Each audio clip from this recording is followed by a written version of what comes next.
राम राम मंडळी, आता दिवस एकदम कडक सुरू झाला आहे. त्या समोर आला आणि हे 2 बिस्किट पुढं खाऊन टाकलं. जणू का आता हे पळून जाणार आहेत. आता आम्ही 3 डेट निघालो कामाला. आता तुम्ही म्हणसाल 3 डेट कसं काय, तर बघा आपल्या ब्लॉगमध्ये. बागेत पाऊल टाकल्याने दोघांना कामाला लावलं.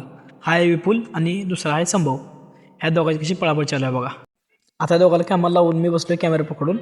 पण हे बिचारे असे पळापळ करतात की ह्याला जणू काय कॅरेट टाकण्याचं पथक मिळणार आहे. आता म्हणलं वाढले ऊन तर घ्यावी फ्रुटी पिऊन. आता म्हणलं बागात एखादा फ्रूटचा व्हिडिओ काढावा तर रिप्लायच काही बघा मागणी येण्याची. आता लागलो आपण द्राक्षाचं वजन करायला. संभव आता कॅरेट द्यायला आणि इपल्या बसले साईडला. आता हे 2 कडे बसले सगळी गप्पा मारत.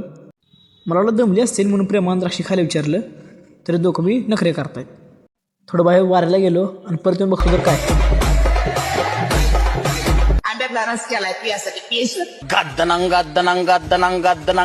तर दोघाला म्हणलं तुम्ही असतो काढा भरा. ते असले कारनामे करत बसले दोघं जणी. तर मंडळी अशा प्रकारे आमचं काम पूर्ण झालं आणि आमचा ब्लॉगही संपला. जर का हा ब्लॉग तुमच्याकडे पहिल्यांदा आला असेल तर फॉलो आणि कमेंट करायला विसरू नका, नाहीतर विपुल तुमच्या स्वप्नातून डान्स करेल.